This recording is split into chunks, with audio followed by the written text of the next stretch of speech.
Hi everyone, my name is Bright Ajayi, and I'm going to be discussing the project development and implementation plan to execute the bike sharing system, which is what we've been discussing from the beginning of the term. I imagine that you're tired of seeing my face, and I resolved to having a literal presentation, PowerPoint presentation. So get it started. Um, Now, of course, we know what the bike sharing system is. It is a system that allows the rental or the sharing of bikes, either for the purpose of health benefits or to reduce traffic congestion or even pollution and save the environment and whatever reasons that would be. Even it could even be for profits, but whatever reasons this would be the let's have an overview of it. So the proposed bike sharing information system architecture would be centralized, because it's safer, it's consistent, it's cheaper, and the security risks are less with a centralized one. Besides, most of the bike sharing systems that we have studied or case study that I have used are centralized.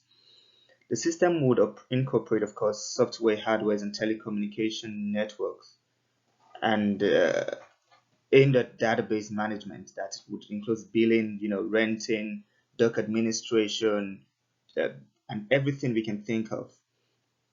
Let me just talk about a few of those things. First of all, with database management. Now, the system will manage pickup locations, drop-off locations, customers' data. That would include their payment methods and payment um, details, the ride durations, and what have you. And it would also draw relevant data from API sources, which would include, location, weather, and things like that. That's on the database management part.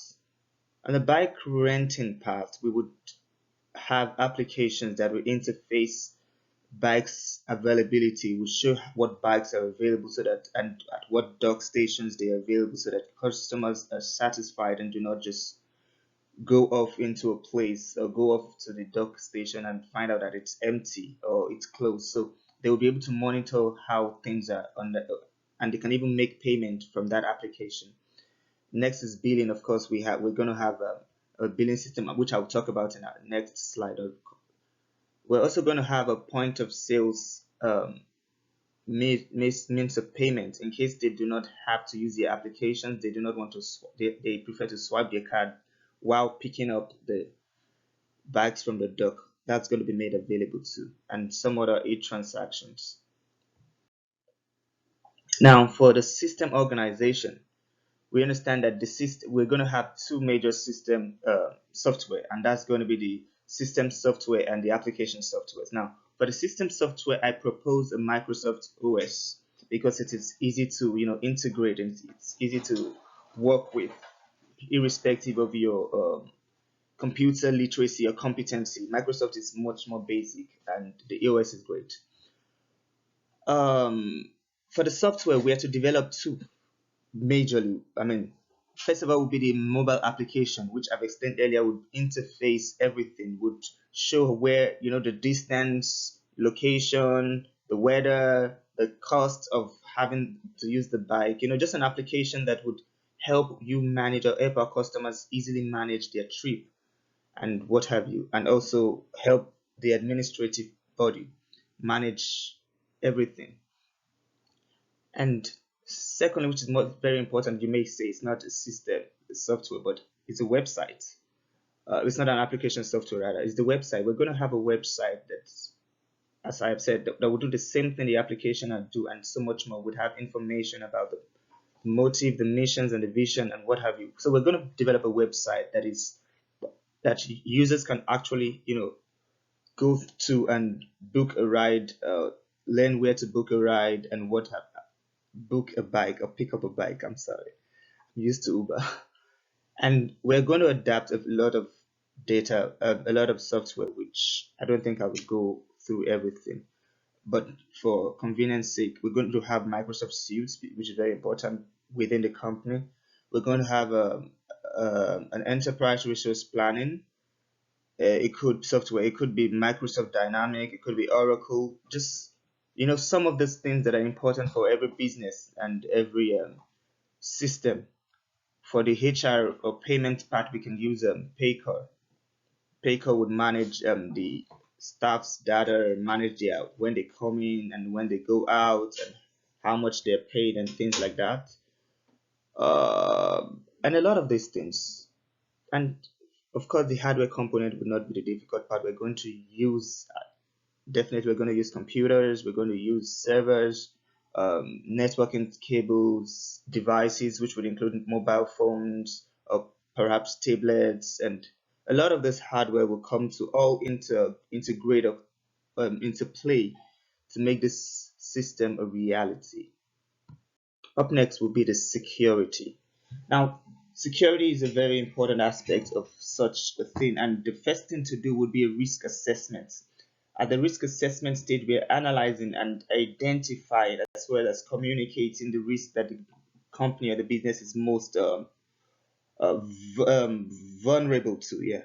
And so that way we can mitigate against it and put plans in place to work against it. So we check, we have an assessment and see what risk we are most likely to fall in as most vulnerable to as a business, and what are the impacts of those risks, and then we work towards it and to mitigate it and reduce them.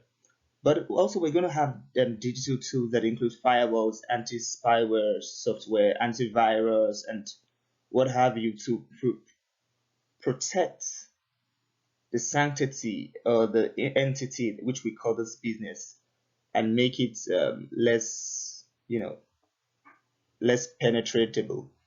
We're also going to have multi-factor authentication, where you have to, when you try to log in into the system as an administrator, it's going to send you a password to your phone every time you try to log in, so that with a registered phone number, so that an unauthorized user doesn't get it. Of course, we're going to have insurance, because many of the purpose of these attacks are for money, blackmails and things like that. And so we're going to have insurance cover that to reduce the financial impact of if eventually we get hacked. And finally, we're going to have trainings. Every staff member, every new and old member will be trained to learn how to use things and what to do if there is a breach, and how to avoid a breach and what have you. So that's pretty much the security part of this proposed thing. And up to major tasks. So these are the things we have to put together to have it done, to make it a reality. The first thing will be project peak kickoff. For this project kickoff part, we're going to have teams that will be headed by that would have a head. So every team will divide the projects into teams, and every team would be responsible for a task, and would have, of course, they will have a time frame, they'll have objective, and they will have a head at the helm of it that would make sure that things are done. The second stage will be software development stage, and all the software we've mentioned, which would include the mobile application, the website, and other software that even the ones we're going to adapt. At this stage, we're going to be, implementing. We're going to be developing those, and we're going to be implementing or adopting those we're going to adopt. The next will be system installation and configuration. This has to do with not just the hardware, installing the hardware, but integrating it with the software, like having the computers and having the software that work on them. And of course, we're going to monitor. While doing that, we'll be monitoring risk to make sure that we are not, very vulnerable of having the most high risk. And we're going to have from time to time security checks, to check that things are in place and they're done right. Then we test run the thing. Now, while we test run it, we are measuring the outcomes and results. We're checking to see if this thing is doing what it's supposed to do. And if the outcomes are not, or the outcome is not at par or tantamount to what we want it to be, we have to start again from the top and go back to the teams, which the project teams, and start again, redevelop it, reinstall, monitor the risk again, and do it over until we have what we think we're looking for. And of course, the final part will be training, which I've talked about. earlier on the security, so I don't need to fixate on that. Finally, thank you for listening. It was nice meeting you all, and I wish you all best of luck in your next class. Thank you.